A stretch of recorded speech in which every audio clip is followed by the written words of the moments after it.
ఓం శ్రీ పరమాత్మనే నమః. శ్రీ భగవత్యే నమః. శ్రీమద్దేవి భాగవతము 6వ స్కందము 18-19 అధ్యాయాలు. మొత్తం 6వ స్కందంలోని 17వ భాగాన్ని మనం ఇప్పుడు తెలుసుకుంటున్నాము. లక్ష్మీదేవికి శంకరుడు వరములు ఇచ్చి తన భార్యతో కలిసి గౌరీపతి పార్వతితో అంతర్ధానం అవుతాడు. ఆ తర్వాత లక్ష్మీదేవి భగవతి జగదంబను ఏ విధంగా ప్రార్థించిందో మనం ఇప్పుడు తెలుసుకుంటాము. వ్యాస మహర్షి చెప్తున్నాడు, ఈ విధంగా లక్ష్మీదేవికి వరములిచ్చి గౌరీపతి భగవానుడకు శంకరుడు పార్వతితో కలిసి అంతర్ధానుడయ్యాడు. లక్ష్మీదేవి అక్కడే ఉండి భగవతి జగదంబ యొక్క అత్యంత మనోహరమైన చరణ కమలములను ధ్యానిస్తూ ఉన్నది. తన భర్త హయరూపమున అక్కడికి ఎప్పుడు వస్తాడో అని ఆ దేవి నిరీక్షిస్తూ ఉన్నది. ప్రేమతోటి గద్గదవాణి అయి పదే పదే శ్రీహరిని స్తుతిస్తూ ఉన్నది. వ్యాస మహర్షి చెప్తున్నాడు, లక్ష్మీదేవికి వరములిచ్చిన భగవంతుడకు శంకరుడు వెంటనే కైలాసానికి వెళ్ళాడు. అక్కడకు చేరి శంకర భగవానుడు పరమ బుద్ధివంతుడకు చిత్రరూపుని లక్ష్మీదేవి కార్యము సిద్ధింపజేయడానికి దూతగా వైకుంఠానికి పంపించాడు. భగవంతుడకు శివుడు చెప్తున్నాడు, చిత్రరూప, నీవు శ్రీహరి దగ్గరకు వెళ్ళి ఆయనకు నా మాటలు చెప్పు. ఆయన తన పత్ని అయిన శ్రీ లక్ష్మీదేవి శోకమును దూరము చేయడానికి మనస్సును లగ్నము చేయనట్లుగా ప్రయత్నించు. భగవంతుడకు శంకరుడు చెప్పగా చిత్రరూపుడు వెంటనే అక్కడ నుండి వైకుంఠానికి వెళ్ళిపోయాడు. వైకుంఠము ఎంతో ఉత్తమ ధామము. అక్కడ అనేకులు వైష్ణవోత్తములు నివసిస్తున్నారు. రకరకములైన దివ్య వృక్షములు, వందల కొలది జలాశయములతో దాని శోభ సాటిలేనిదిగా ఉన్నది. దివ్యహంసలు, బెగ్గురు పక్షులు, మయూరములు, చిలకలు, కోకిలలు సర్వత్రా కనిపిస్తూ ఉన్నాయి. పతాకలతో సుశోభితములైన ఎత్తైన భవనములు దాని శోభను ఇనుమడింపజేస్తున్నాయి. పారిజాతములు దాని రమణీయకతను పెంపొందిస్తున్నాయి. వకుల, అశోక, తిలక, చంపక పుష్పములతో ఆ స్థలము అలరారుతూ ఉన్నది. పక్షులు చెవులకింపైన మధురగానములు చేస్తున్నాయి. అక్కడికి వెళ్ళుటతోడనే చిత్రరూపణకు విష్ణు భగవానుని మందిరము కనిపించింది. అక్కడ జయ విజయులు అని ఇరువురు ద్వారపాలకులు చేతులలో బెత్తములను పట్టుకొని విరాజమానులై ఉన్నారు. చిత్రరూపుడు వారికి నమస్కరించి ఇలా చెప్తున్నాడు, ద్వారపాలకులారా, శంకరుడు పంపిన దూత ద్వారము దగ్గర ఉన్నాడని మీరు వెంటనే పరమప్రభువుకు శ్రీహరికి చెప్పండి. చిత్రరూపుని మాటలు విని బుద్ధి కుశలుడగు జయుడు లోపలకు వెళ్ళాడు. శ్రీహరికి ప్రణమిల్లి ఎదుట నిలిచాడు. చేతులు జోడించి చెప్తున్నాడు, దేవదేవ, రమాకాంత, కరుణాకర, కేశవ, శంకర భగవానుని దూత ద్వారము వద్ద వేచి ఉన్నాడు. గరుడధ్వజ, అతనిని ఇక్కడికి పంపాలా లేదా దయచేసి నాకు చెప్పండి. అతని పేరు చిత్రరూపుడు. విష్ణు భగవానుడు సర్వాంతర్యామి. దూత వచ్చిన కారణము దాగి ఉండలేదు. జైని మాటలు విని అతడిట్టా చెప్తున్నాడు, మంచిది, నీవు అతనిని తీసుకొనిరా. భగవంతుడకు శంకరుని సేవకుడకు చిత్రరూపుడు ఎంతో విలక్షణుడు. శ్రీహరి ఆజ్ఞ ప్రకారము జయుడు వెంటనే బయటకు వెళ్ళి చిత్రరూపునితో రండి, లోపలికి రండి అని పలికాడు. చిత్రరూపుని నామములాగే అతడి ఆకారము కూడా ఉన్నది. జయుని వెంట లోనికి వెళ్ళగానే అతడు విష్ణు భగవానునికి సాష్టాంగ ప్రణామాలు చేశాడు. చేతులు జోడించి నిలబడ్డాడు. అతను అత్యంత అద్భుత రూపంతో ఉన్నాడు. అతని ప్రతి అంగముల నుండి వినయము తొణికిసలాడుతూ ఉన్నది. భగవంతుడకు విష్ణువు నవ్వి చిత్రరూపుని ఇలా అడుగుతున్నాడు, అనగా దేవాదిదేవుడు భగవంతుడైన శంకరుడు సపరివారముగా కుశలుడే కదా. ఆయన నిన్ను పంపటానికి కారణమేమిటి? స్వయముగా ఆయనకే పని కలిగిందా? దేవతలు నిర్వహించవలసిన కార్యము కలిగిందా? లేక దేవతల కార్యమేదైనా ఆయన ఎదుటకు వచ్చిందా అని అడిగాడు. అప్పుడు దూత ఇలా పలుకుతున్నాడు, గరుడధ్వజ, జగత్తునందు ఏ విషయమును ఆ స్వామికి తెలియనిది కాదు. మీరు 3 కాలములందలి విషయములు ఎరుగుతారు. అయినప్పటికీ ఇప్పుడు ఉత్పన్నమైన సమస్య మీకు తెలుపుతాను. ప్రభు, భగవంతుడకు శంకరుడు దానిని మీకు చెప్పడానికై నన్ను ఇక్కడికి పంపించాడు. ప్రభు, ఆ స్వామి చెప్పినట్లు మీకు విన్నవిస్తాను. దేవేశ్వర, ఆయన ఇట్లు చెప్పాడు.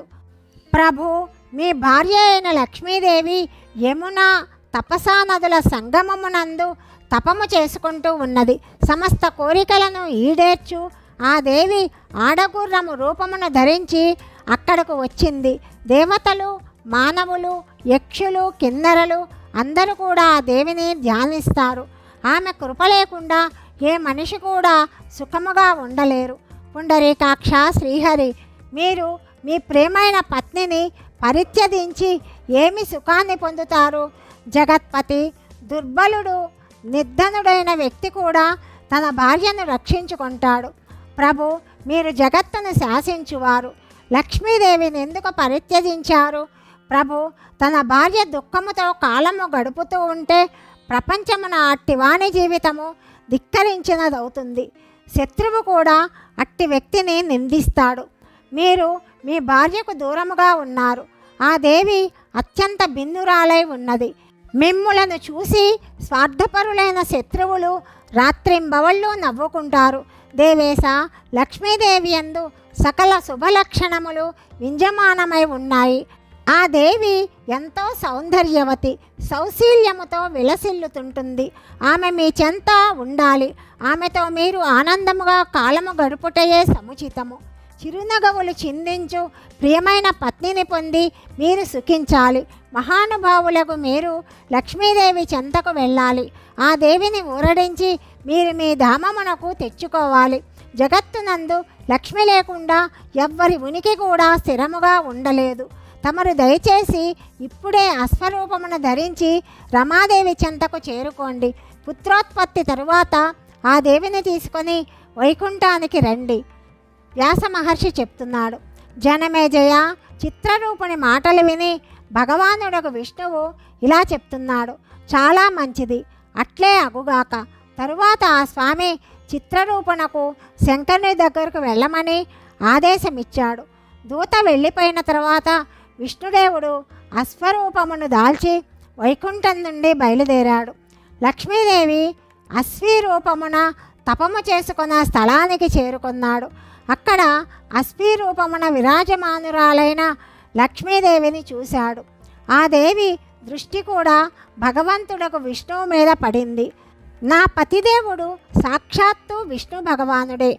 నన్ను కరుణించి అశ్వరూపమున ఇక్కడికి ఏతెంచాడని ఆమె తెలుసుకుంది. ఆమె కనులలో అశ్రువులు తొణికిసలాడాయి. యమునా తపసా నదుల సంగమమును ప్రజలు పవిత్రముగా భావిస్తారు. ఇక్కడే భగవంతుడకు విష్ణువు లక్ష్మీదేవిని కలుసుకున్నాడు. అందువలన అశ్వీ రూపమున ఉన్న లక్ష్మీదేవి అంతఃసత్తురాలయ్యింది. అక్కడనే వారు అనుపమ గుణసంపన్నుడైన సుందర పురుషునకు జన్మనిచ్చారు. తరువాత విష్ణు భగవానుడు నవ్వి లక్ష్మీదేవితో పలుకుతున్నాడు. ఇప్పుడు నీవు అశ్వీ శరీరమును వదిలిపెట్టి మునుపటిలాగా దివ్యదేహమును ధరింపుము. మనమిరువురము మన వాస్తవిక దివ్య శరీరములను ధరించి వైకుంఠమునకు వెళ్ళిపోదుము. సుందరలోచని, నీకు కలిగిన ఈ కుమారుడు ఇక్కడే ఉంటాడు. తరువాత భగవతి లక్ష్మి, భగవంతుడకు నారాయణుడు ఇరువురు కూడా దివ్య శరీరాలను ధరించి ఒక ఉత్తమ విమానమున విరాజమానులయ్యారు. దేవతలు వారి యశస్సును గానము చేయడం ప్రారంభించారు. భగవంతుడు తన పరమధామమునకు చేరుతూ ఉండగానే భగవతి లక్ష్మి తన ప్రాణేశ్వరుడుకు శ్రీహరితో చెప్పింది. నాథా, ఈ బాలకుని కూడా వెంట తీసుకుని వెళదాము. నేను ఈ బాలుని వదిలిపెట్టలేను. మీతో సమానమైన ప్రతిభావంతుడైన ఈ నా కుమారుడు ప్రాణము కంటే కూడా శ్రేష్ఠుడు. మధుసూదన, ఇతనిని తీసుకొని మనము వైకుంఠానికి వెళ్ళిపోదాము. అప్పుడు శ్రీహరి చెప్తున్నాడు. ప్రియురాల, వరానన, ఈ సమయమున దుఃఖమును ప్రకటించుటకు చోటు లేదు.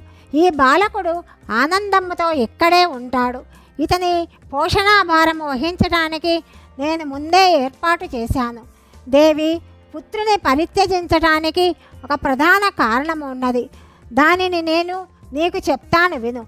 భూమండలమున యయాతి వంశమునందు తుర్వసుడను పేరుగల ఒక రాజు ఉన్నాడు. అతని తండ్రి హరివర్మయని లోకప్రసిద్ధమైన నామకరణము అతనికి చేశాడు. ఇప్పుడు ఆ నరేశుడు పుత్రుని పొందాలనే కోరికతో పవిత్ర తీర్థములందు తపస్సు చేసుకుంటున్నాడు. అతను తపమాచరిస్తూ 100 సంవత్సరములు పూర్తిగా గడిచిపోయాయి. కమలాలయ రాజకు హరివర్మ కోసమే నేను ఈ పుత్రుని ప్రకటితుని గావించాను. దేవి, మనము రాజు దగ్గరకు వెళ్ళి అతనిని ఇక్కడికి పంపిద్దాము. ప్రియురాల, పుత్రుడు కావాలని కోరుకునే ఆ నరేశునకు ఈ బాలకుని సమర్పిద్దాము. అతడు ఆనందముతో ఈ బాలుని తన ఇంటికి తీసుకొని వెళతాడు. వ్యాస మహర్షి చెప్తున్నాడు. ఈ విధంగా ప్రియ భార్య అయిన లక్ష్మిని ఊరడించి బాలకుని రక్షించటానికి సముచితమైన ఏర్పాట్లు విష్ణు భగవానుడు చేశాడు. భగవంతుడు విష్ణువు ఉత్తమ విమానమున విరాజమానుడై వైకుంఠానికి చేరుకొన్నాడు. శ్రీలక్ష్మి కూడా ఆ స్వామి వెంట విరాజమానురాలై ఉన్నదని వ్యాస మహర్షి చెప్పాడు. 18, 19 అధ్యాయాలు సమాప్తము. 20, 21 అధ్యాయాల గురించి తదుపరి భాగంలో తెలుసుకుందాం. సర్వం శ్రీకృష్ణార్పణమస్తు.